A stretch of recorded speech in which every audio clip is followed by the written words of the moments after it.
The suspect in the Magdeburg Christmas market attack is a self-described Saudi dissident. German authorities say he supports a right-wing party. Could police have done more to prevent the ramming? And where does this leave a country divided by immigration and the rising popularity of the far right? This is Inside Story.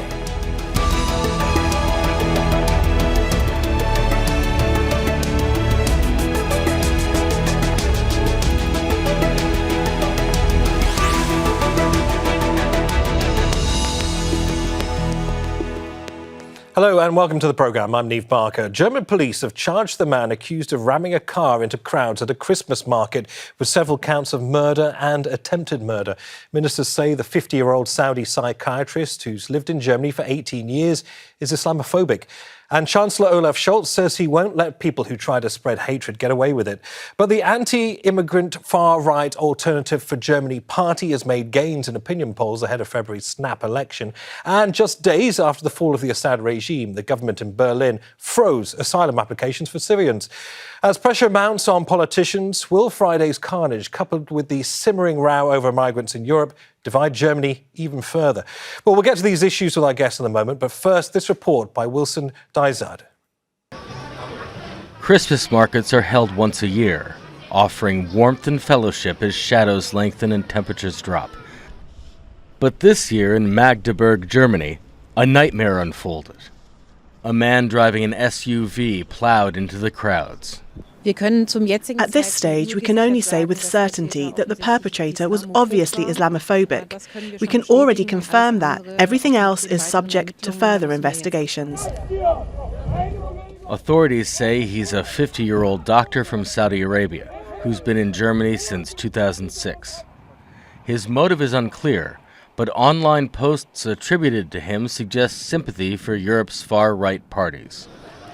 At other markets across the country, more police officers were deployed, and citizens expressed frustration. The events in Magdeburg have prompted the police in Lower Franconia to review the security measures, together with local authorities and Christmas market organizers.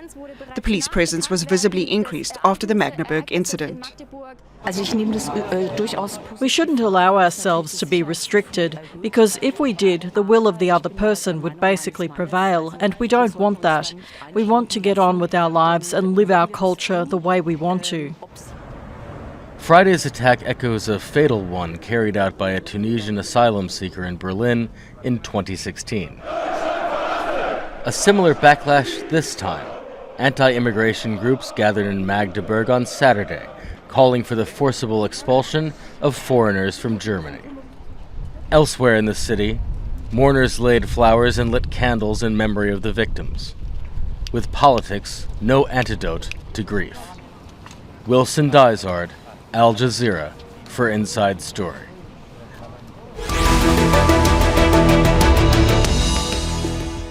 OK, well, let's bring in our guests. From Würzburg in Germany, we're joined by Ulrich Brueckner, a professor of political science at Stanford University in Berlin.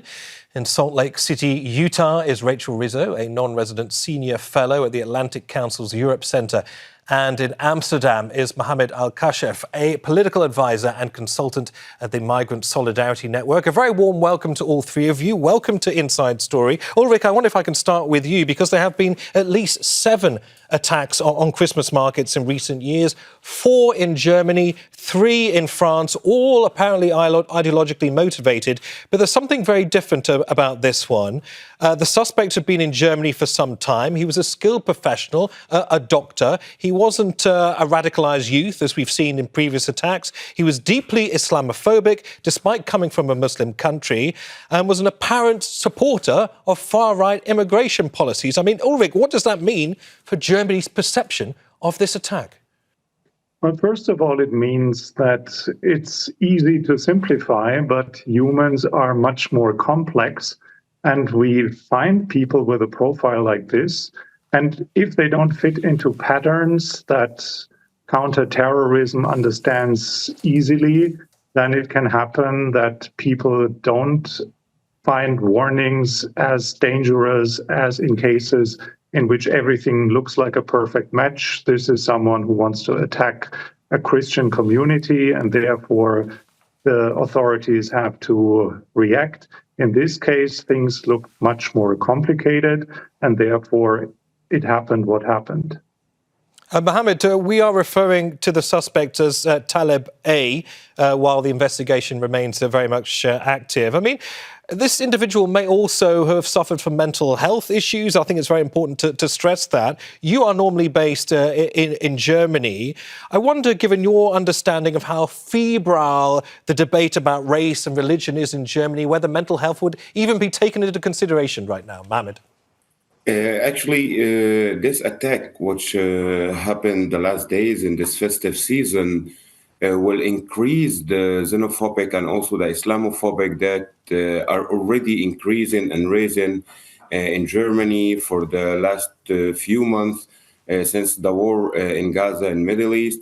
And we see a lot of kind also of hate speech against the Auslanders, like against the foreigners, not necessarily refugees or even coming from Muslim background or like Muslim countries, but foreigners in general, and also witness the increase of the right-wing supporters. And it's kind of cynical to see that the attacker on the Christmas market, he's coming from a Muslim country, a Muslim background, but at the same time, he's anti-Muslims. He's a far-right supporter. And this is like really will heat the sphere more than that against the asylums with all the changes happening in the country for the last few months. Now, there are all sorts of outstanding questions as to how the attacker managed to get close to the marketplace. Those, I'm sure, will be answered as the investigation continues. One suggestion is that he may have used a route that had been designated for emergency teams. But Rachel, the Reuters news agency is quoting an unnamed Saudi source, suggesting Saudi Arabia had warned the German authorities about the suspect as far back as 2023 and also earlier this year, saying that he was a wanted fugitive. Do we know for certain, Rachel, whether this information had been ignored, shelved? What do we understand had been done with it? Well, I was reading the same articles that you probably have been reading, and it does seem that the German authorities were given information about this man, warnings about this man by the Saudi government on two different occasions, looks like 2007 and 2008. And it's not that they were ignored. I think that the German authorities were perhaps worried about what an extradition back to Saudi Arabia might mean for his security. I've also looked at reports that said members of his own community within Germany also offered warnings to the German authorities that were ignored as well. So I think that if there's one community that needs to take a close look at itself about how it responds to these kinds of things, it is the German police force and various other security forces that handle these types of issues, because it seems like had they paid closer attention to this crisis, this attack, which killed so many and injured so many, could perhaps have been avoided.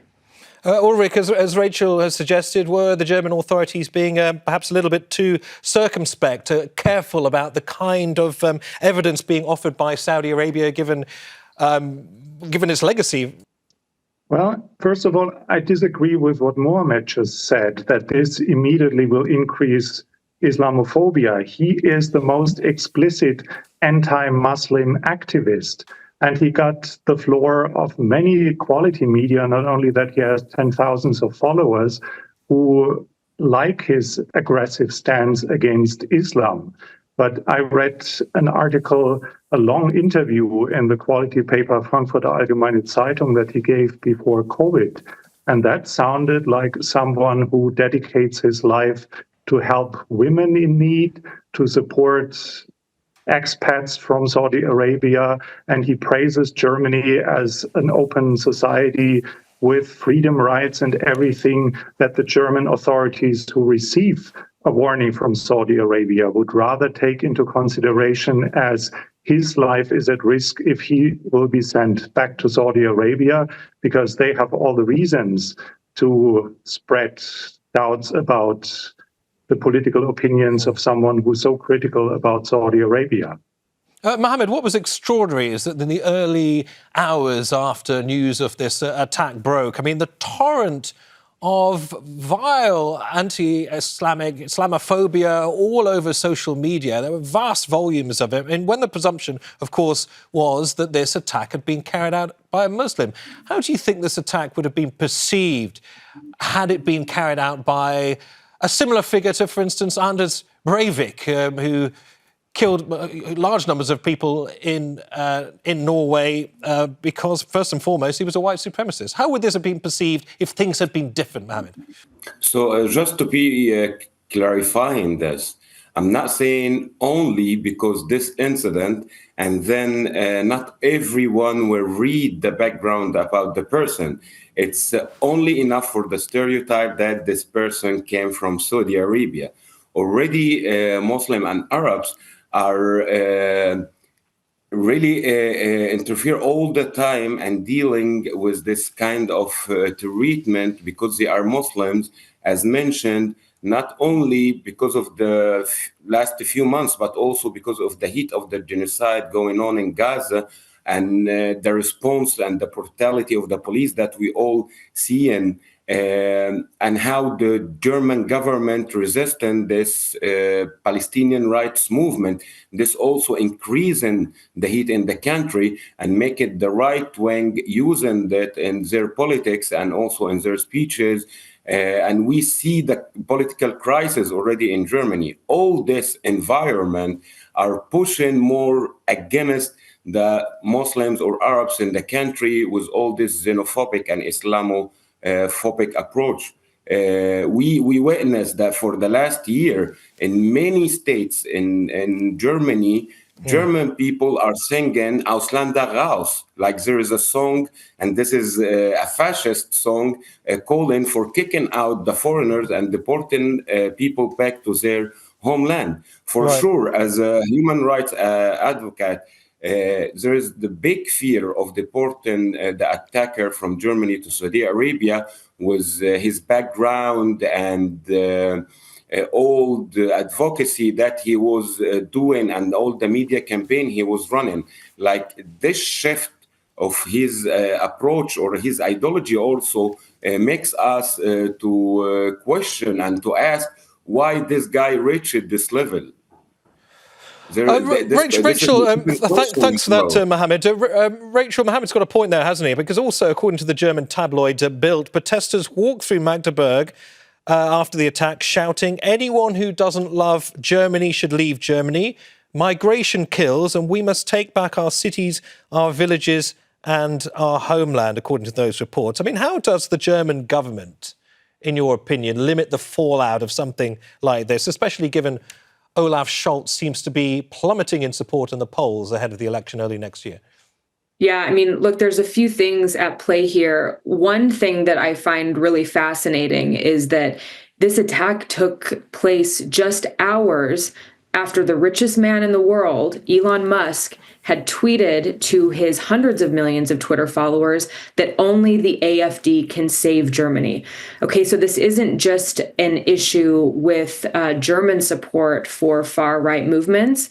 This is something that's happening in the United States. It's something that's happening in France, Austria, Italy. And so it is going to be something to watch in terms of how the German government does handle the fallout from this. Because certainly, even if this man was anti-Muslim, a convert to Christianity, perhaps, his profile is still one of a Saudi immigrant to Germany. And so that is going to fuel the rhetoric. At least I believe that it will fuel the rhetoric for the far right. I think the real question is, how do parties like the Greens, the Free Democrats, the FDP, the SPD, how do they respond to this to limit the fallout? And I think that's something that has yet to be seen. But certainly Olaf Scholz ahead of the election has a lot of pressure on him, as do various other candidates, especially CDU Chancellor candidate Friedrich Merz. Thanks for that, Rachel. Ulrich, Rachel has very clearly suggested that it almost doesn't seem to matter what the views of the suspects, the view that the suspect has before carrying out this attack, because at the end of the day, he was simply a foreigner, an Arab, and a former asylum seeker. And that's what most people seem to care about, particularly those who are drawn towards the far right in Germany. Ulrich, the AfD has made significant gains, hasn't it, in European elections and in regional level elections as well, as the first far right party to win a German state since the Nazis in Thuringia. But here we have a suspect who appears to have essentially sympathised with their cause. How do the AfD navigate that? Well, it is difficult for them, and they immediately check if he maybe is even a member of the party, which isn't as simple as he's from Saudi Arabia and therefore it fuels anti-Muslim sentiments in the country. Apparently he isn't, but they did not actively instrumentalize him to continue with their narrative of Germany has to send back Syrians or whatever else they are coming up with as a strategy to win more support than in the previous elections. We have to put things more in context, I believe, because even if we now see a rise of xenophobia and anti-Muslim and also anti-Semitic sentiment in German public discourses, Germany is a different country than it was 20 years or 40 years ago. We are far more diverse. We are far more open and tolerant. The composition of the society is much more one with people with migration background. This is a longer trend in which people who have a much more conservative understanding of what the German culture is didn't like for a long time, but it is only 7 years or 8 or 9 years ago when Merkel was blamed for being the humanitarian motivated person who assisted people in need. And that made Germany the country that took the most refugees, not only from Syria, but also from Afghanistan and more recently from the Ukraine. So this is also a Germany in which the pendulum is now swinging more to the right, but it came a very long way to stand for the values and principles of a Western-type democracy.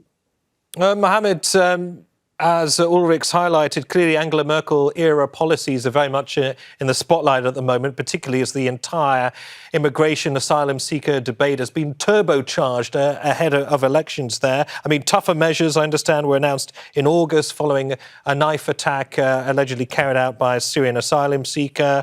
Is it your view also, Mohammed, that Germany's traditional centre ground is inevitably having to take big steps to the right to preserve support? So as mentioned, really Germany took good steps towards welcoming refugee and people fleeing war, but also it was a kind of a political action from Merkel, and it was a win-win game because we know that Germany is a kind of an old country. It needs human resources, it needs workers. The economy, the German economy needed these people. So demographically, Germany, yes, is changing. There is diversity, but at the same time, we cannot deny and pluck our eyes from the rise of the right wings. And in the run of the election, we will see, now we are witnessing an early election. With the rise of AfD, and for sure AfD will use out such an incident and use more populistic speeches to gain more support in these times, and they will make sure to keep it far the relation with the attacker in Magdeburg Christmas market the last week. All right, well, let's pause the discussion and provide some context for our viewers and listeners. All of this comes at a time when Germany has said it will pause Syrian asylum applications. Well, Germany wasn't the only European nation to suspend asylum applications from Syrians after Bashar al-Assad was ousted. Austria, Belgium, Greece, Italy, Sweden, Denmark and the UK announced similar plans. But it's Germany that hosts the largest Syrian community in Europe. It's home to almost 1 million Syrian refugees. The freeze will affect nearly 48,000 applications already in the system. The government has not announced any plans to deport Syrians. The UN Refugee Agency says about 1 million Syrian refugees are expected to return home in the first 6 months of next year. It's urging countries to avoid forced returns. Rachel, turning to you, how do you interpret the introduction of policies like that so close to a very contentious election? Well, I think the numbers of people that are returning to Syria on their own volition just shows that, a lot of refugees, they don't want to be refugees. They want to live in their home country. And so I think that Germany and other European countries, what they can do now is support their refugees, the refugee communities, rather than try to send them back or limit the people that can seek asylum. I think Syria is a very delicate case right now. We don't know how this is going to turn out after the fall of Bashar al-Assad just a couple of weeks ago. I think it's probably too soon to tell. And I think it's also a little bit too soon to tell how Germany and other countries are going to deal with these issues in upcoming elections. Certainly, immigration is at the top of the mind, not just for far-right parties like the AfD, but also center-right parties like the CDU, like the FDP, maybe parties on the left like the Greens and the SPD, trying to figure out how not to fall prey to far-right rhetoric. I think Ulrich is totally right in that Germany has changed over the last 15 or 20 years. It's a much more diverse country, and Germany has welcomed that. Many parties from the left to the right have welcomed that. And I think it's important for parties not to fall prey to that sort of rhetoric that pushes them to the right and falls into the trap of lumping all immigrants in one pile. And I think that's something that parties are going to have to really try to avoid. Ulrich, do you agree with that? Do you think that this policy of pausing asylum applications right now will or will not have any impact on how people vote in the forthcoming election? Well, I understand the tactical position of most parties, that they are very careful given the current mood in the society, but we really have to distinguish between what is migration policy and what is the humanitarian commitment to international treaties to help people in need. No economy needs traumatized, tortured, oppressed people from wherever part of the world, but if you live up to your humanitarian commitment, then you help them. Maybe in the second or in the third generation, this helps you to deal with your demographic problems. But we have elections in 2 months. So if people in the strategic headquarters of the parties believe that they should send a symbolic signal to voters who are simply afraid of what's coming up next, then it's understandable. But you win elections in Germany in the center. 80% of the people are still committed to what an open society means. And then we have extremists on both sides of the political spectrum, and they will try to use people's fears to create a wave that allows them to serve into a better political position. And you also have very, very powerful figures, though, outside Germany as well. The country may have changed, but so also have the potential powers to influence the direction that Germany takes. Mohammed, Rachel raised a point earlier in the programme about the impact of Elon Musk on all of this, who as Rachel mentioned, publicly endorsed the AfD, saying that they were Germany's only hope. He's now demanding Olaf Scholz resigns over the handling of this incident in Magdeburg. How vulnerable, Mohammed, do you think Germany and Germans are to powerful tech billionaires with very strong opinions who are very keen to shape the direction of European politics? So to answer this question, we need actually also to be kind of realistic. The upcoming election is not easy, and unfortunately, Germany got hit many times in the last years with the COVID, and then the Ukraine war, and the ongoing war, and also the internal different problems, not only with the refugee, but also economically, Germany is suffering. How much it's vulnerable to go through this. Actually, I would say that as a foreigner, as a migrant in Germany, most of migrants, not only the refugee, but the foreigners in Germany, kind of observing and following the current situations with fears and doubts that they could survive. To be honest, also, people still remember Merkel's days and the Merkel government and how the country was stable. People like really in a panic of what will happen in the next few months. In the last couple of minutes that we have, Rachel, last word goes to you. In terms of shaping German perceptions in a way that is healthy for the country as a whole in terms of its immigration policy, and also, as Mohammed said, making sure that people simply aren't afraid. People from an immigrant background. I mean, where does responsibility lie here? Is it with the government or is it with the free speech absolutists who are spreading all sorts of information online? Well, I mean, the free speech absolutists who are spreading anything online certainly aren't going to feel a sense of, I think, responsibility to tell the whole truth. I think they feel a responsibility to shape the narrative in a way that furthers their own policy ideas that often go against the center left and center right. They're oftentimes extremist.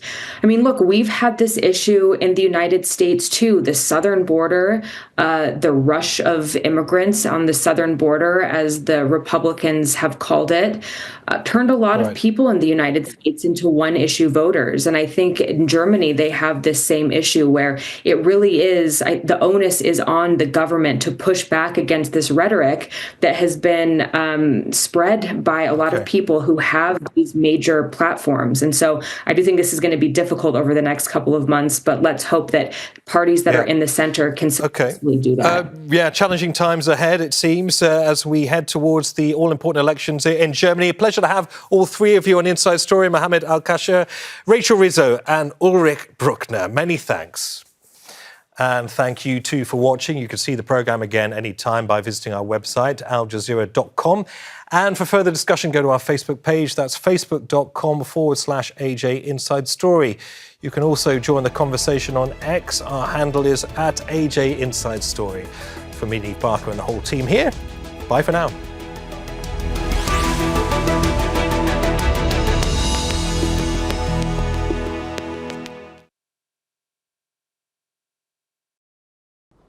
Make sure to subscribe to our channel to get the latest news from Al Jazeera.